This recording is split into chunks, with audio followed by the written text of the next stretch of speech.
Hello, I am Paula Bennett and welcome to my New Zealand Herald podcast, Ask Me Anything.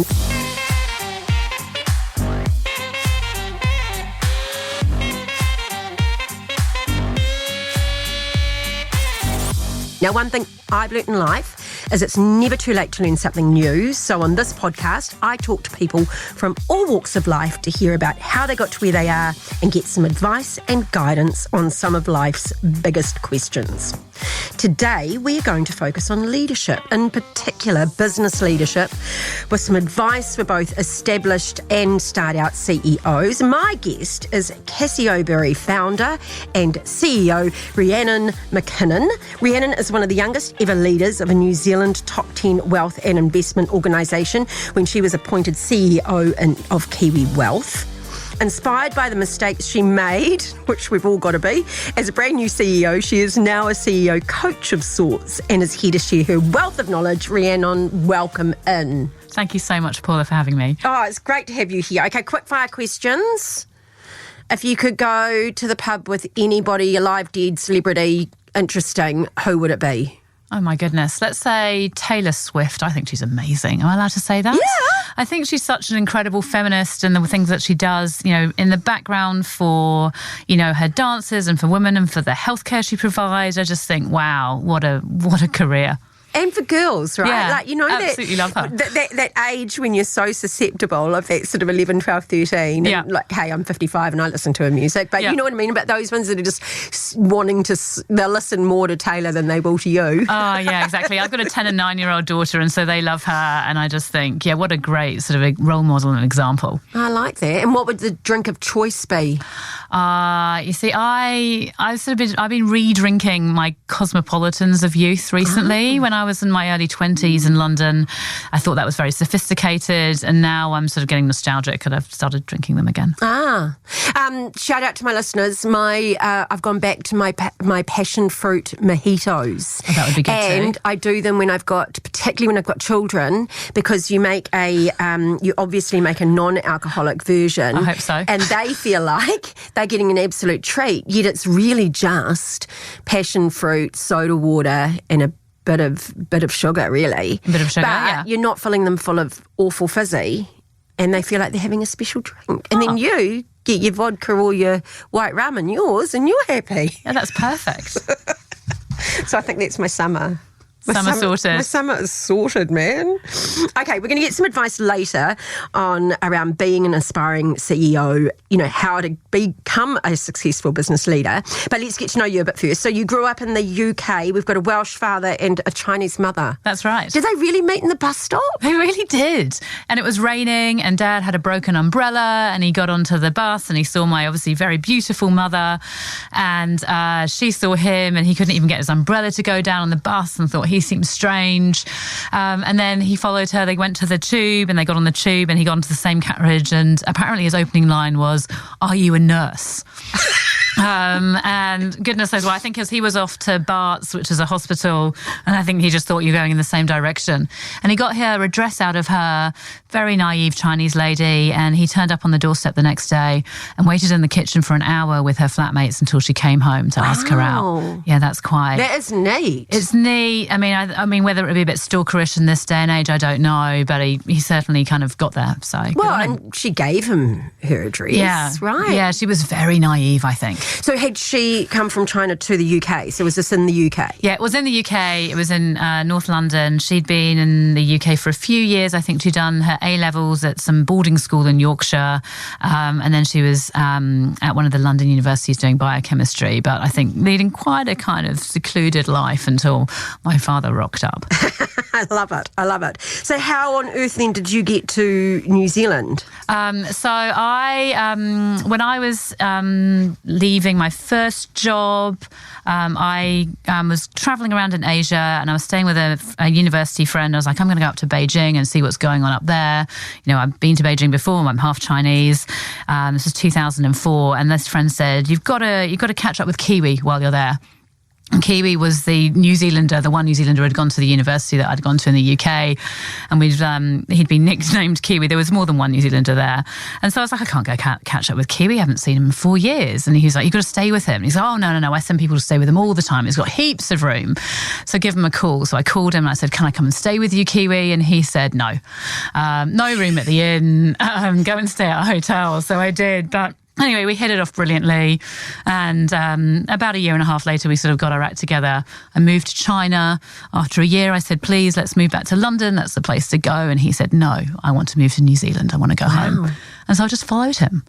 Good on you. Yeah. And you ended up in Christchurch. Yeah, that's right. So he had a potential job opportunity down there, which never really transpired, but we hit the ground in Christchurch and, we got settled there. Spent about 4 years down there, and then we moved up to Wellington in 2011. And you did an arts degree in history, is that right? Yeah, I did an arts degree. I kind of knew that in the UK you can kind of get away with not doing anything relevant, like finance or commerce. I kind of knew I wanted to go that way, but that I could study something more interesting. And I thought 3 years, you've got to do something that's kind of interesting, that's going to, it sounds very specific, just one subject for 3 years. So I liked history, and I liked the way that, you think about how you argue things and different points of view and bias and all that sort of thing has been really useful in my career afterwards. And there is something in that arts degree in that it, and it's, I know it's the old worn saying, but, it doesn't necessarily teach you what to think, it teaches you how to think. Yeah, I think it's really, I saw you did a sociology degree, is that right? Yeah. So it's the same sort of thing. And I've heard Dawn Freshwater, who's the Vice Chancellor at Auckland, she's been talking about, what you need in an age of AI, and those sorts of arts degrees actually suddenly then we might have a new kind of flush of sort of acceptance and take up, because I think how to think, how to ask questions becomes even more relevant. Mind you, I was, I'm chairing the board of Pharmac, and we were doing a very important paper, and at the front was my fellow board members and all of their qualifications. And then mine sort of had a bit of my work experience. I said, would you like to add my Bachelor of Arts degree to their multiple PhDs? You've got something. That was quite good. At the university I went to kind of like switch my bachelor's into a master's after 3 years. You just didn't have to go to jail in between, and then it got upgraded. So it makes me sound like I've done something more. So your journey to the top, it's not plain sailing, is it? And you talk about, perhaps not being in the right job at the right time. And I think sometimes we feel like we're a failure if we make a mistake in the sort of work environment we go in. Can you talk me through that a bit? Yeah, I've definitely had periods of my career, like a couple of jobs probably in a row actually, where I'd gone from sort of doing really well and everyone thought I was brilliant, and I at one point thought I was brilliant as well, and when, in my early mid-20s. And the next job I went into, I went to Morgan Stanley. It's a big American investment bank, and I thought I'll give myself a go at this. And I was a very, very, very small cog in a huge wheel, and I didn't like it very much. And I had a lot to learn then. I think I was quite an arrogant 25-year-old and sort of got kind of cut back down to size in a way that I look back now and I think, oh, it's probably more me than them. But the next job I went into was good as well. But sometimes you end up in a position where you feel that, you're just not fitting in right. And sometimes you feel like you need to stay until you succeed before you leave on your high. But sometimes I think it's actually worth quitting beforehand. It sounds terrible. But the next job I found in was like, suddenly I was a blue-eyed girl and everyone thought I was brilliant. And so it just goes to show that's like, 1 month later, suddenly I've gone from being sort of feeling like I don't fit in and I'm not making progress and no one gets me, to people thinking I'm brilliant. And I was exactly the same person. Which is good advice, right? And as well in the context of, whenever I'm doing any mentoring, or particularly with young people, or, I always say to them, think more about the organisation and the values. Yes. And less about the role you're going to do. Yeah, I think that's really good advice. Because a smart company will move you. Yeah. Like if you are the right fit. Yeah. And sometimes we're not the right fit. Yeah, sometimes you're just not the right fit, and I think that's okay. Yeah. And so to sort of retry and go somewhere else, company value-wise, and even sometimes specific manager that you might have, for example. Sometimes you get along well with the people around you, and sometimes you just end up in the wrong teams. And so you'd had lots of roles and things, and obviously your experience was growing and everything else, but man, that step up into a chief executive role, how did that come about? You were working at KiwiWealth? I was at KiwiWealth. I was on their sort of senior leadership team or executive leadership team team. I was in a strategy role. I was doing that 4 days a week by that point. And there was sort of a change. It was, the board, I think, was changing the CE, and I think he was looking like he was going to step down. And I thought, I kind of at one point kind of thought, well, if I sort of put up my hand and say, you probably need to run a real process to find a new CEO, but what about me as acting? I'll hold the reins for you. And that was an offer that they thought, they must have been desperate or something, but they said, yes, we'll try you as acting. And it ended up being a sort of a 9-month interview, I would say, because I did that for about 9 months. And then I was given the permanent position. But by which point I think I'd sort of hit, pretty much all the goals, hoops, obstacles that they had set me. I had miraculously kind of jumped through. So, so I think it was pretty exciting when I got the job at the end of the day. It's really cool. We're going to talk a bit about, the imposter syndrome and how we step up to it and try and give some advice to some people as we get a bit further along. But I wanted to touch on, you're quite outspoken. You know your own values, don't you? Yeah, I suppose so. I think it's good to know your own values. Yeah. It kind of helps guide you.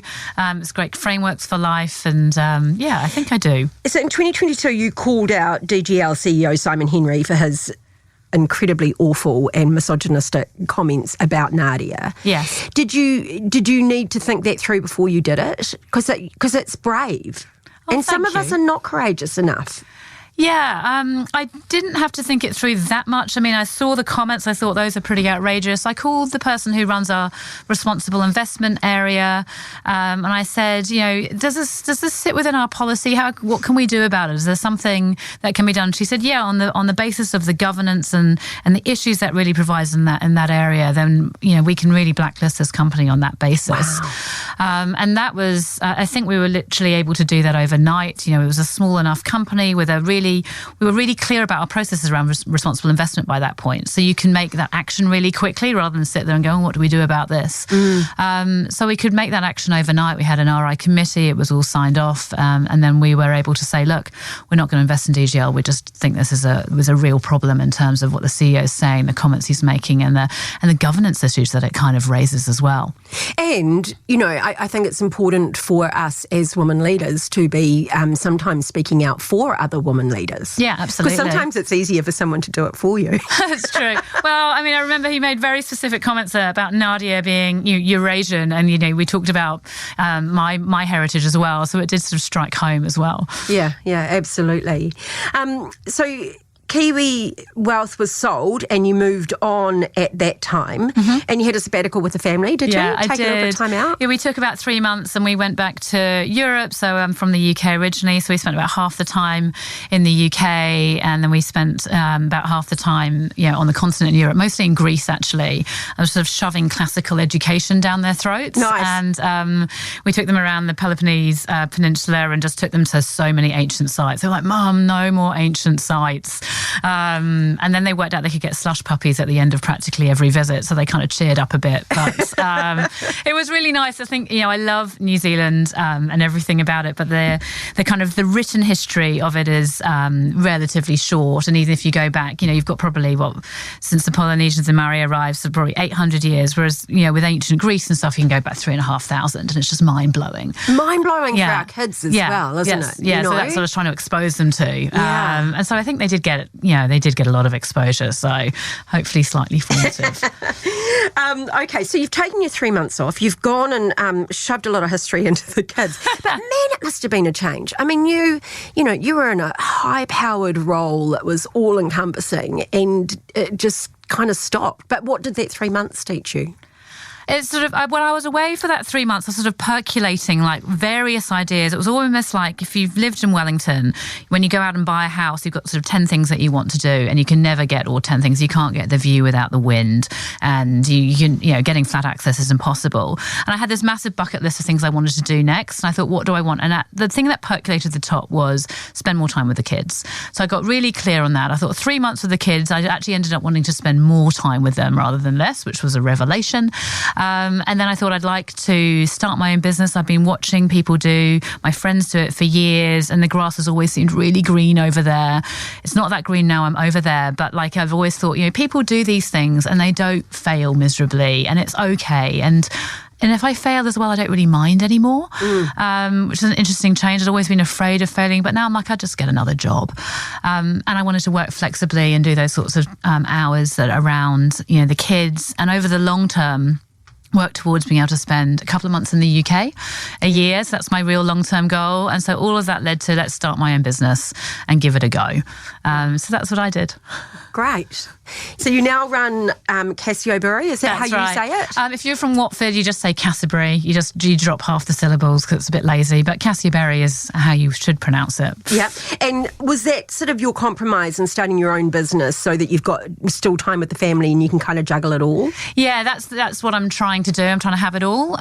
So the idea is that I work 9 to 3 and, on most days I see the kids off to school and then I'm there at 3 o'clock and sort of run all of that sort of stuff as well. So it is a really nice balance. Yeah, because it goes so quickly with the kids. Yeah, exactly. And I think, I always look back and go, wow, I was looking at pictures during lockdown the other day and I just could not believe the size of the children. And that was, 4.5 years ago since lockdown. And so most of them have kind of over doubled in age since then and just blew my mind. So I thought, if not now, like when they still want to hang out with me, let's spend some time with them. So it's working really well for now. May that continue. Never say never about how you change things and so forth, but this is a really nice balance. And I think I always say those sort of, if you like, the tween years and those early teens, I think they're as important as anything. Yeah, and I think... but with all respect, anyone can kind of look after a baby. This is interesting, actually. I got some really great advice from, one of these incredible women leaders in New Zealand. I think it was Alison Geary. And she said, when they're little, you can outsource that because it's really physical needs. And so, you change a nappy, you get them to go to sleep and so forth. And as they get older, they need you more and more. I thought this was a great period. I was talking to someone yesterday, a police officer, who said, you really want to instill the values by the time they're 12. Because by the time they're 12, they start going peer to peer, don't they, in terms of, working out what their friends are doing. And that's more important to them than what their mum or dad have got to say. So I reckon I've got 2 more years, 1 more year with my eldest. She's 11 next month. To really shove in my values and then, see what that kind of foundation goes for. So I thought, worth spending the time now. No, I think that's awesome. Okay, we're going to take a break at this point because we're going to come back and we're going to talk about your company and how it's offering support and advice. We're going to have a focus on those that want to be a CEO or those that are and how to successfully lead in a business.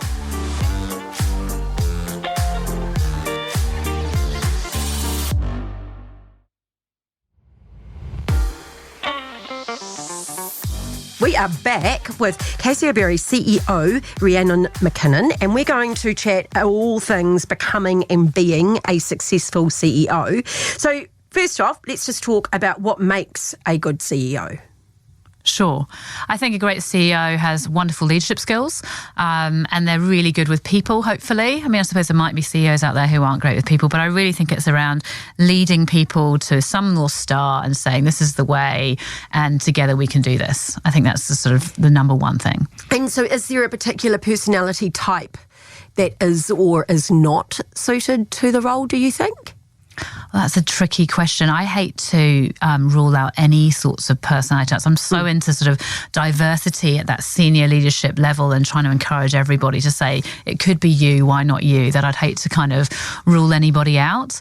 My own personality, I'm pretty extroverted. I love chatting to people, but I mean, I know lots of introverted CEOs who do a brilliant job, but I do think they often learn how to talk to people and sort of bring people with them and sort of learn how to sort of play a little bit out of type. Yeah. Can everybody become a CEO? I was about to say, does everybody want to become a CEO? Yeah. I think you've got to know why you want to do it. That's sort of one of the big things, I've got a course and sort of lesson 2 is why do you want to be doing this? And if you just want to be doing it because you think it's the next step and you think it's important and you want the salary, I think you're going to find it a tough run. It's, it's really hard work trying to, drive an entire company organisation in one direction. So I think you need to be clear as to why.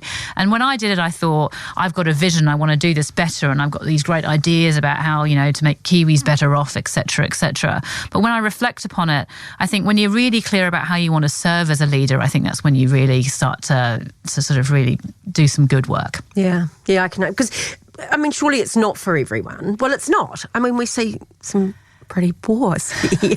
Well, they probably think it's for them. But I mean, if I think about, the C-suite that I had, not everyone wants to step up to do the next job. You think, oh goodness, why would I want to be doing that? I'd rather stay, maybe more within your subject matter expertise, for example, because by the time you're at the top, you're not really doing as much as you used to. You're kind of leading and you're talking and you're managing and you're filtering and you're doing all sorts, but there's not so much of the doing the do. And if you actually like getting in the weeds and getting stuff done, CEO is probably not necessarily the spot for you, depending on the size of the organisation. And can we talk about how you managed yourself in that sort of time? Because it was, because you're raising a family, you've got, your partner, husband, you've got all this other stuff sort of going on, and it's a lot, right?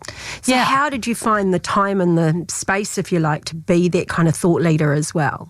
Yeah, you've got to be very conscious around how you spend your time and your energy as well. I think that energy management is a really interesting one. So time is finite, but energy is actually kind of a replenishable resource. So, where do you get your energy from? As I said, I'm quite extroverted. So going to meetings and talking to people gives me ideas and gives me energy and boosts me for the day. But not everybody necessarily acts like that. So they might want to make sure that during their day they've got time to actually be by themselves or go for a walk or take some exercise or something like that. With myself and my husband in the last year that I was CE, he would get up at the crack of dawn and go to work. I would get the kids off to school. I try not to do meetings before about 9:15 in the morning because it's just stressful. I suppose 9 I could start. So it's not a very early start. And then he would go home for 3 o'clock and I would go home in due course and we'd have a family meal together.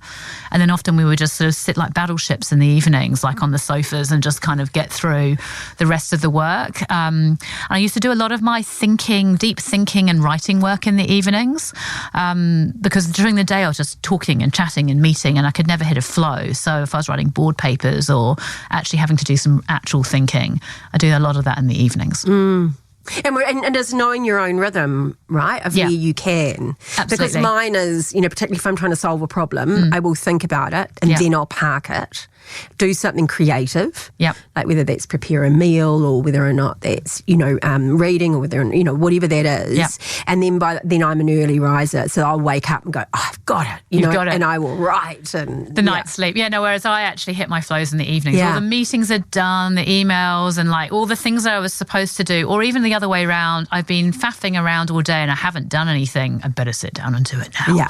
And so I sort of sit down and sort of the kids have gone to bed and finally suddenly 2 hours will just disappear like that for me in the evenings.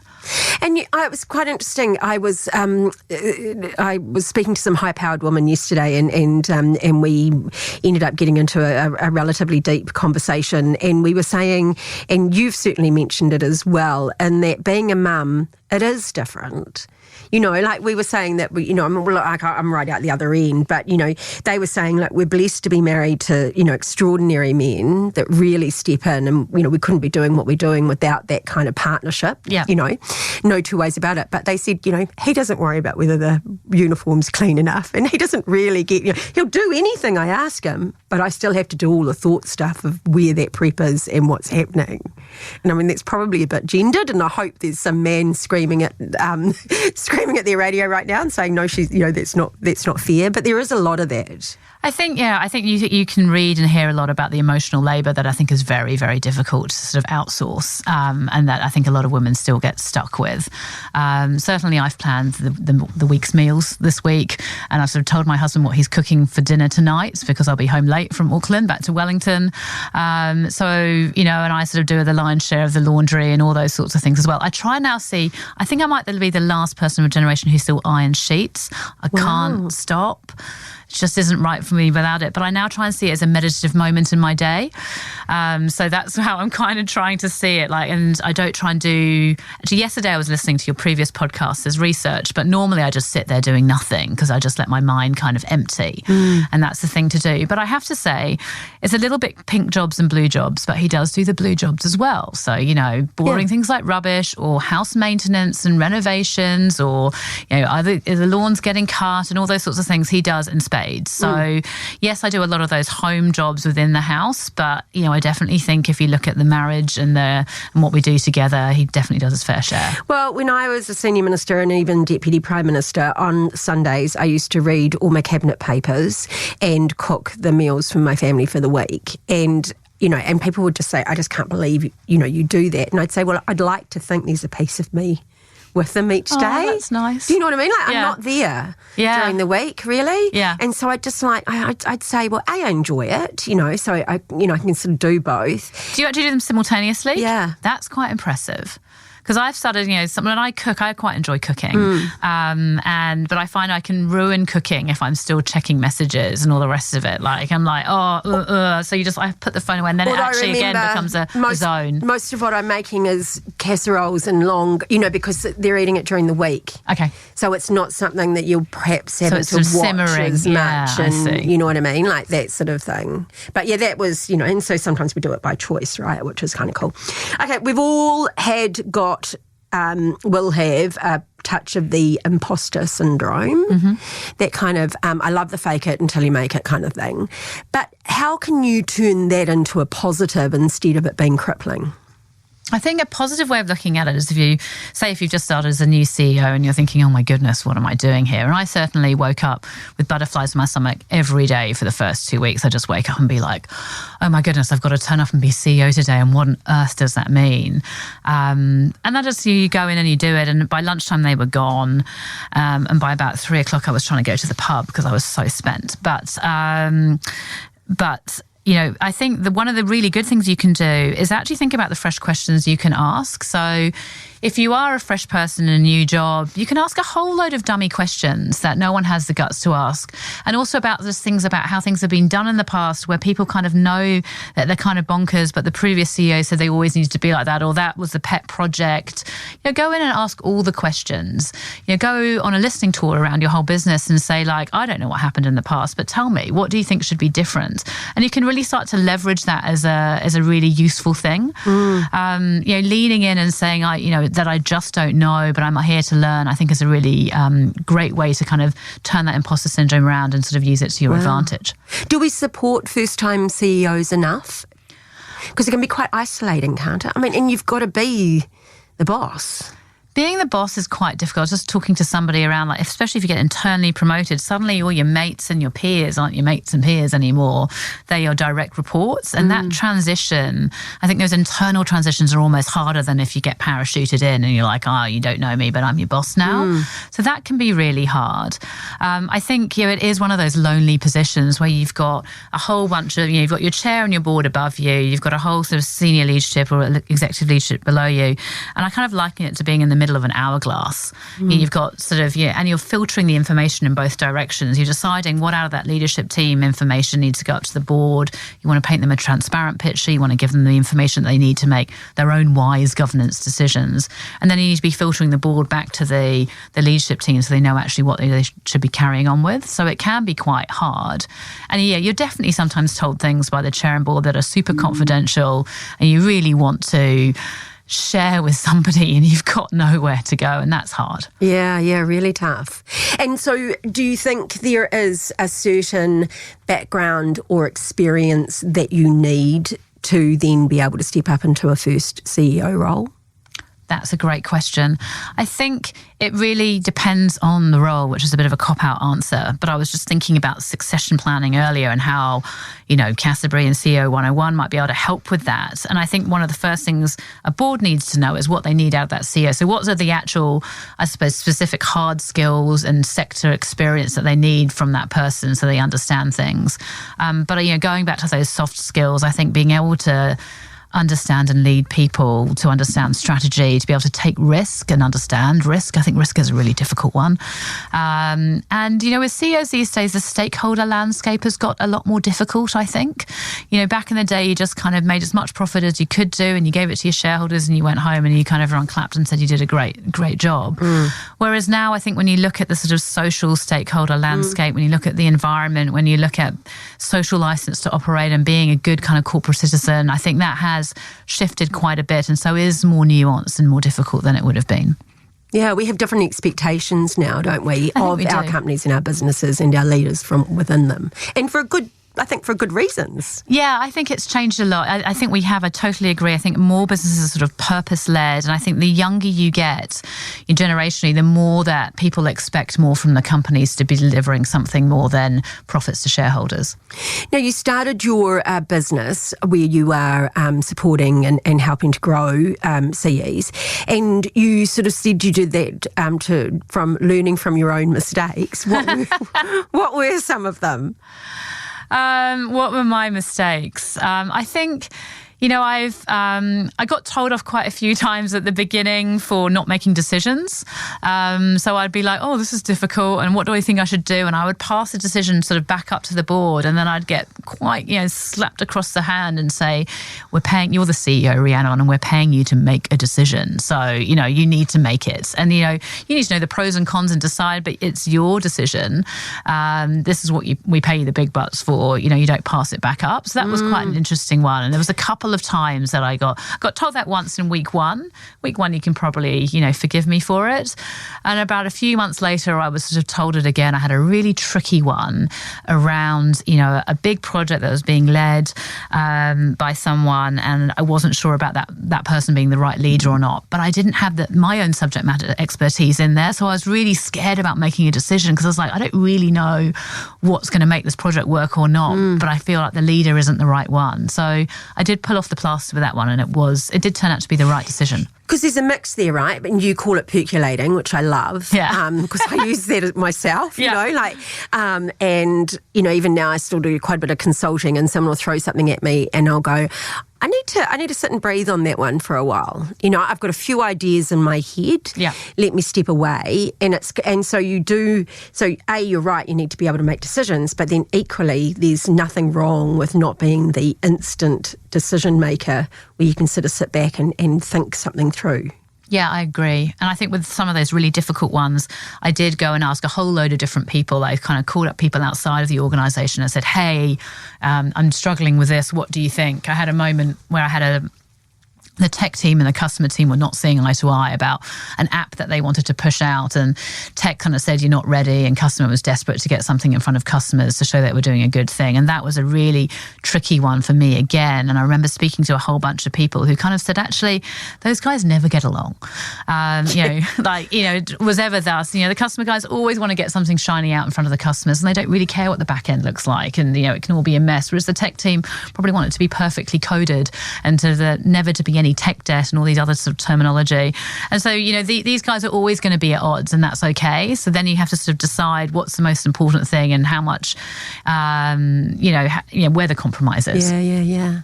Do you feel like you were, I suppose I'm going to come at this from two different angles. So one, were you treated differently because you were young and a woman? Or do you think that, held you back at all for asking the questions or feeling like you had to prove yourself on almost a daily basis? That's interesting. Short answer, no. I think, to have got that role when I did, so I was 41, I was a woman, and I had 3 kids at home, and I was working 4 days a week, and they gave me the shot. And that's not sort of, that was actually probably quite brave by them as well, given, that I didn't have that previous CEO experience and so forth. And I felt very well supported through that period as well. Like, the board may have told me a couple of times to sort of, put my big boy pants on and actually make a decision. But generally, actually, they were right there behind me, and they were really helpful. So I don't think I suffered from that in that particular scenario at all. And you do make the point where, I was reading where, you make the point that if you're having a day of doubting yourself slightly, then actually just trust in other people that think you're great and supporting you, because you wouldn't have got the job if you weren't up for it. Yeah, absolutely. Sometimes just give your friends a call and let them big you up. I think that's really great. I've had some great friends who've supported me, really fantastic, who, when I thought, I'm not sure if I'm going to take the job or not, I got, properly told off by a friend of mine who was like, no, you take the job and we will support you and we will have your back. And this friend of mine literally came around and put my kids to bed one night shortly after I took the CEO job. And so she followed through. Yeah. That's extraordinary. Look, we hear a lot about life balance, and obviously for you and the role that you're in, you're choosing it, which is fantastic. Do you think that people are put off taking a role like CEO because they feel like they're going to have to do the massive hours and the compromise that is? And can we change it? Yes, I do think people are put off because I think they think the hours are huge. I think one of the things I really tried to do as CEO was be really transparent about my life and how things worked and also didn't work sometimes. You know, when I stepped down as CEO, I got told by quite a few people that their favourite all-staff call was the one that I'd promptly forgotten, which was when I was doing it at home, doing my professional best. And my then 6-year-old came into the background and everyone's sort of looking at the 6-year-old thinking, what's she going to do?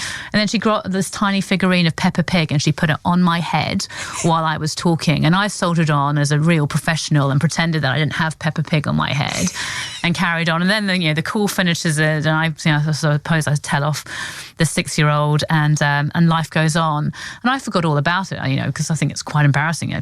Cast out of mind, they were like, that was our favourite call ever. It was so good and we love your daughter. She's so brilliant. But what I was really trying to do is humanise that role as much as possible and say, I'm juggling as much as you guys are. During the lockdowns, we had a 2021 lockdown. My kids were genuinely chaotic in the background in the afternoon. I sort of did a period of the day when my husband looked after the kids and then we swapped and then we just kind of went all kind of random in the afternoon just to see what would happen. So I felt that gave real permission for people when I said, I don't mind if your cat or your dog or your child turns up on the call. I really mean it because mine are doing the same. So I felt that encouraged a whole load of people to believe that they could actually step up and not be perfect and they could be flexible and they didn't have to be just kind of one thing. And I thought that was when people said they went for particular jobs in the organisation because they saw how I sort of didn't balance it. That was not some of my proudest moments. Yeah. And it's real, right? Because we're all just juggling a whole lot. Yes. No matter sort of what stage you are at life, but it is completely different when you're trying to parent because they kind of depend on you quite a lot. They do. Those little ones do. It was quite interesting in that first 2020 lockdown, depending on where people were in their parenting journeys, just how hectic it looked and how frazzled people looked on the calls. Yeah, exactly. Because the toddlers and the babies, if they're not, they have to be watched every moment they're awake, right? Whereas as they got older, they got given iPads or they were doing online learning and stuff. So it really, depending on how old the kids were in the background, it made a big difference. What do you think is the hardest thing that you've faced as a CEO? Oh, the hardest thing that I faced.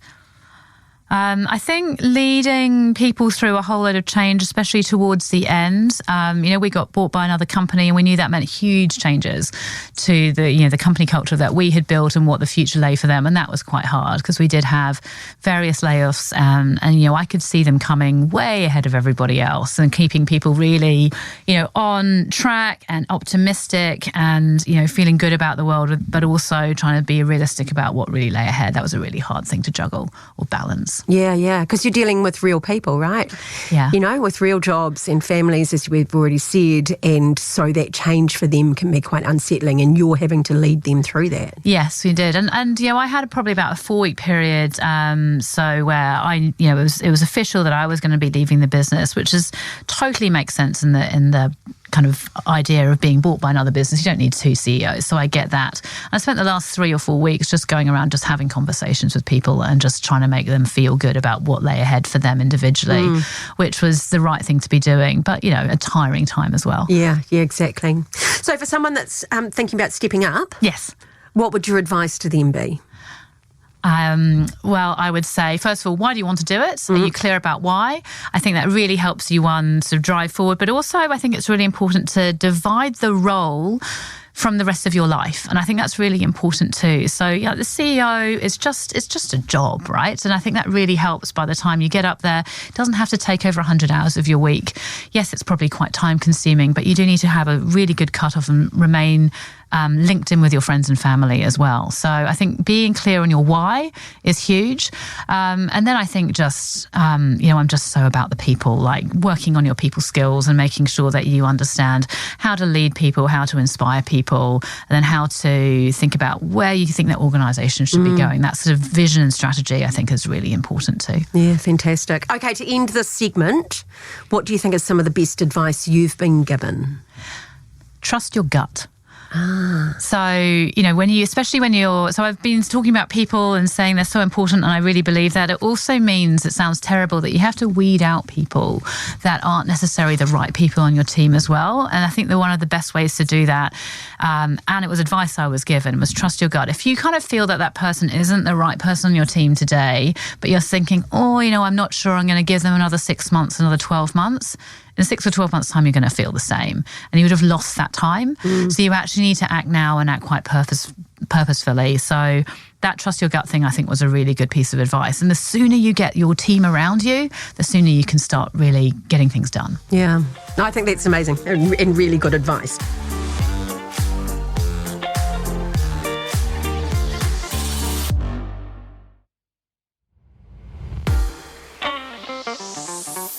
Rhiannon, the podcast is called Ask Me Anything, and I've been doing all of the asking. So this is an opportunity, if you would like to ask me a question. Sure, I've got a question for you. We've talked during this podcast about my transition from leading an organisation to what on earth I do next, and me thinking about all the things that I wanted to do, and I'm still very much working it out. But I look at your career as well, and you were Deputy Prime Minister, and so you had a huge leadership position, much bigger than mine, and you've also obviously changed careers again many times during your life. And I look at what you're doing now, and you've got a huge portfolio of different things you're doing. So please tell me about your transition and how you've been thinking about it, and how you've been either building your portfolio or not, and how you're going. Yeah, I suppose it's quite interesting because sometimes to work out what you do want to do, you have to work out what you don't want to do. Mm-hmm. And it's quite interesting. I didn't want to go and be a CEO, and I actually didn't really want to, although I'm a 100% a people person, but I actually didn't want to manage people on a day-to-day basis because I'd kind of done it for years. And A, I'd done staff, but B, I'd also kind of managed politicians. There's nothing more difficult than they're kind of, raccoons with rabies, some of them, it's a lot, right? Yeah. And all under public scrutiny. So I kind of knew what I didn't want to do. And I suppose a bit like where you're at now as well, whatever I did do, it didn't need to take 80 to 100 hours a week, which is what I had been doing. Yep. And I think like most people, I wanted choices. So when I kind of started going, I know what I don't want, and then can add in the things that I know that I enjoy. Mm-hmm. And then, I went into that sort of commercial world and all the rest of it. Love the company culture, so that was what was most important to me. And then then equally in the back of my mind was always, what's my give back? So that's my why, and that's what drives me. Awesome. So, my work with sea cleaners, which is my volunteer job, probably takes up as much time as anything else because it's my absolute passion and I love it. And then, something like Farmac that gives back. So knowing me well enough to know what would get me bouncing out of bed. Awesome. And looking forward to the day. But that's not easy. And you do get to an age where you don't care. Don't care about what other people think, what other people want you to do, well... I say this group that I was talking to yesterday, and I know them, but they're not my besties, and they were just like, "Oh, you, the thing you've taught us the most is the F off." Excuse me. I didn't say it, And I said, "Well, I'm usually just saying it in my head." And they were like, "Yeah, but it's so powerful if in your head, you choose who you work with." Yeah, I think that's great. I think I'm always trying to tell people just to stop trying to please other people when they make their own decisions. Like, you've got all these different people saying, I want you to do this and that, but you've got to make the decision for yourself, right? Yeah. I think that's great. Absolutely. Oh, well, thank you. Now, Rhiannon, we've got to give the sales pitch now. So where do they find you? And, I was saying to you before we went on air, I've already gone out there and sent this to my daughter. Fantastic, because she's just beautiful and is just so incredibly smart and really wanting advice on, how she steps into that big leadership role. So how can people find you and what you offer? Thanks, Paula. The easiest way to find me is probably just go to CEO101.nz. That's where I've got all my information around how to step up to be a CEO. I'm writing a new course about how to step up to into the C-suite as well. So I'm really kind of trying to focus on those moments of transition. It's for aspiring people as well, but I think if you're just new into the CEO or a C-suite role and like, what on earth do I do now? That's the place to go. Or you could Google my name, Rhiannon, which is impossible to spell. Cassiobury will get you there. also impossible to spell. I don't know what I was thinking. So CEO101.nz. Yeah. Fantastic. Well, thank you so much for coming in and sharing all this amazing advice and letting us get to know you a little bit more. I thoroughly enjoyed myself. And that's it for another episode of Ask Me Anything. If you've enjoyed this episode, please follow Ask Me Anything on iHeartRadio or wherever you get your podcasts. Make sure you check out some of our past fabulous guests while you're there. I'll be back next Sunday. I'm Paula Bennett. Ask Me Anything. Goodbye.